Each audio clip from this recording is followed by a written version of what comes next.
still. The sky is crystal clear. It's like the forest is quietly breathing along with you. To listeners know, I'm a night owl, and it's on nights like this I wish I wasn't cooped up in the studio. Makes an old man like me wish I could just roam wild. But here I am, and who'd keep you company all night long if I weren't? It looks like I'm not the only one staying up late. Caller, you're on the air. Hey, Pat, it's Maurice Horton. Hello, Maurice. What are you up to? Well, I was just taking Toby on his walkies. Oh, isn't it beautiful out there? Sure, but Pat, the reason I called is that Toby heard something rustling in the undergrowth and took off after it, and I couldn't find it. Probably a rabbit. Sure. Toby loves rabbits. Well, sure. Anyway, I figured that, if anyone runs into Toby, they could grab him. My number's on his collar. And Toby's a friendly dog? Toby loves people. Usually he comes back, but we were pretty far from home, and it sounds like he went pretty wild there. Great dog, but just too dumb for his own good. Well, Maurice, it's out there now. Hope Toby comes home soon. Yeah, thanks, Pat. You have a good night now.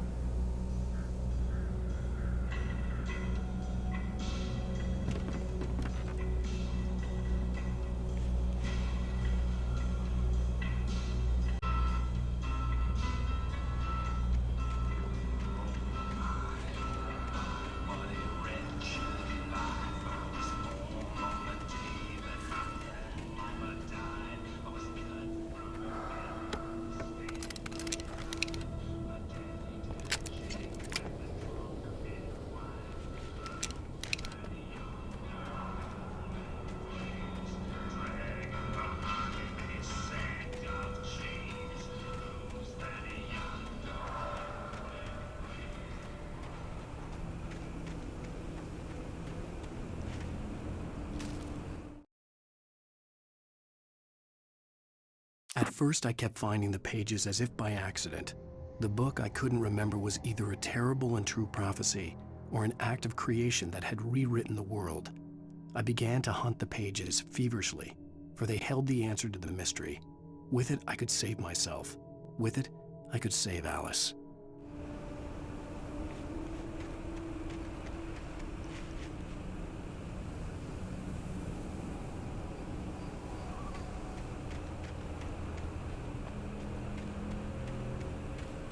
The gas station was closer now, its light welcoming in the darkness. Paul makes the best dogs in the state. Belly Burster is the best with no crumbs. Monster Dog is second best. The famous dog is...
I stepped into the gas station's garage. It was dark and quiet. The place was a mess. It looked like someone trashed the place or that there'd been some kind of fight. Light spilled into the room through an open door at the back, and I made my way toward it.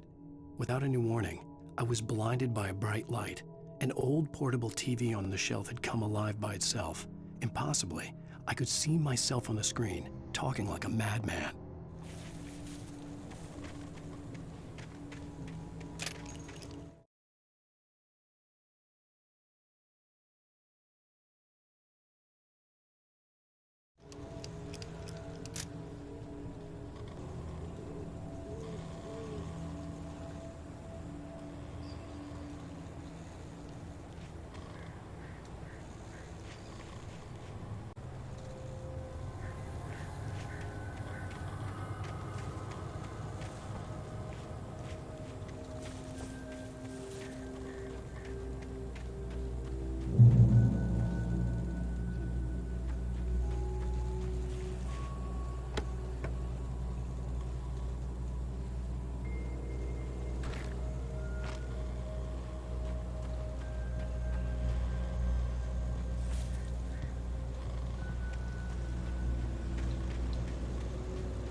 The cabin on Cauldron Lake?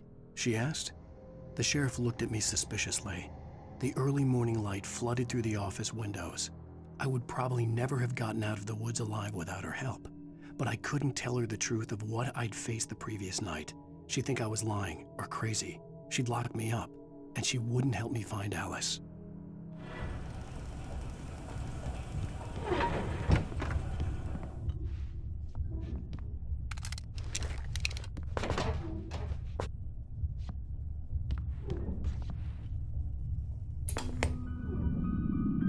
Science.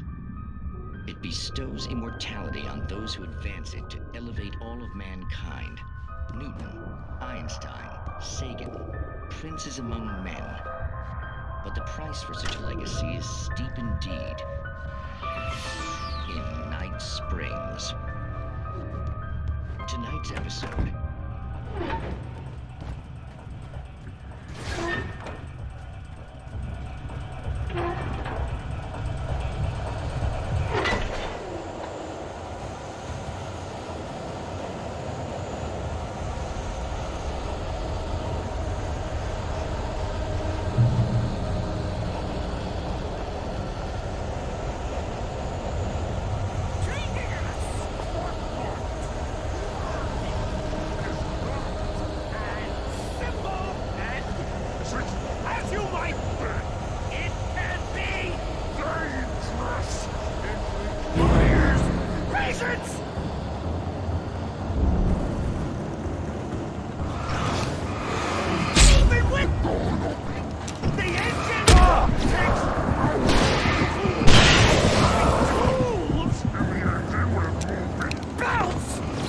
Easy and fatal!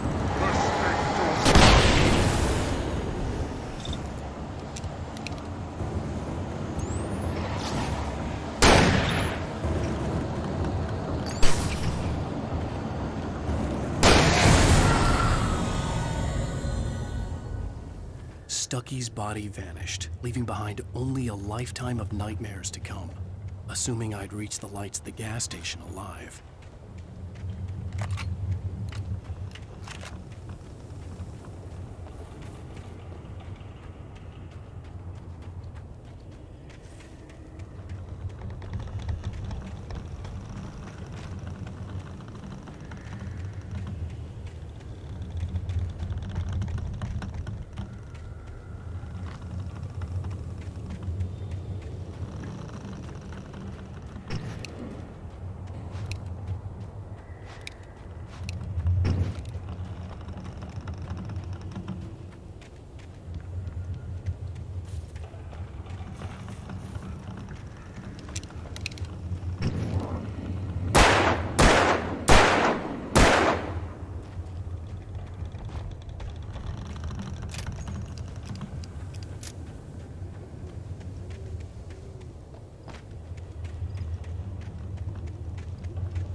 I recognized the parade float I had seen in Bright Falls when I first arrived with Alice.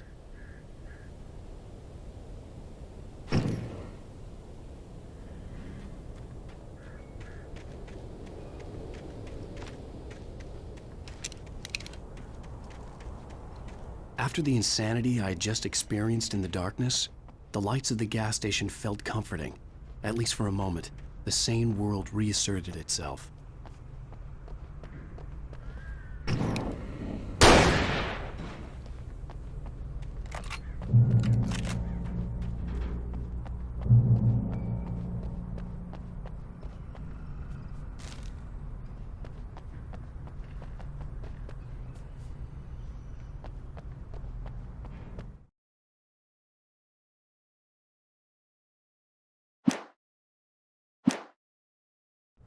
The Deer Fest had been 2 weeks away when we arrived. If the day count on the banner was right, I was missing a whole week between the night we got here and now.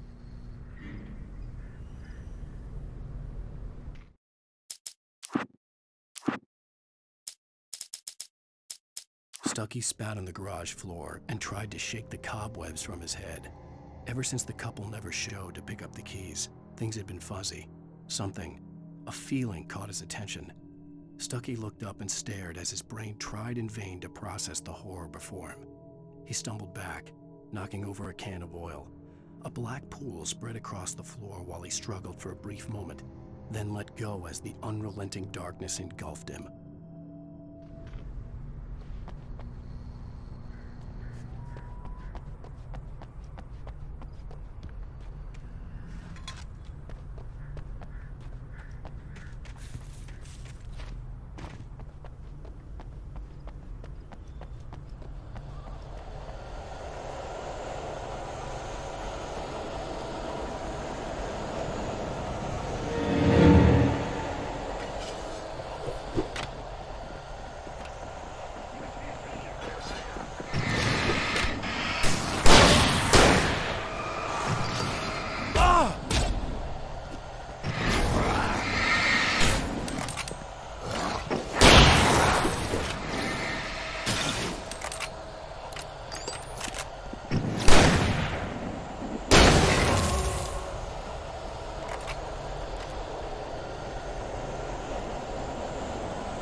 The Deer Fest had been 2 weeks away when we arrived.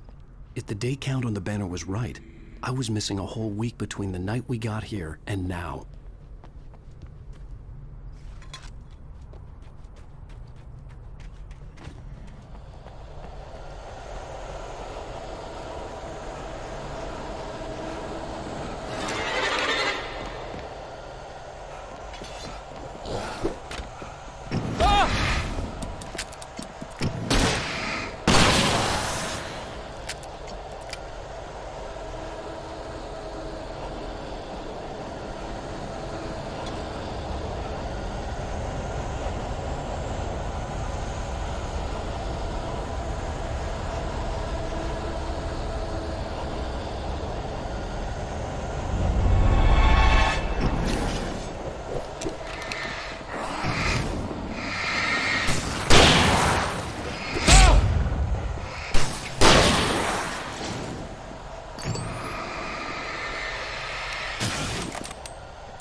I had to get inside the gas station to find a phone to call for help.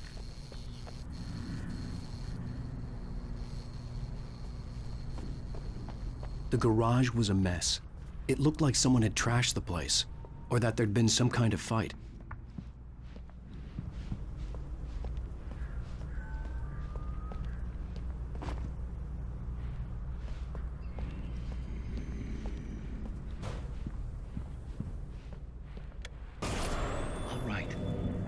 Keep writing. Outside, there's only darkness. Outside the cabin, outside the story, there's only darkness. I can feel her presence in the dark. Just now, I could smell her perfume in the room. I'll reach her. I'll fix it up. I'll bring her back. The story will come true. If I stop, she's lost. I don't believe this. It'd been me on the TV, talking crazy. Was I losing my mind?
Rainbow Sheriff Station.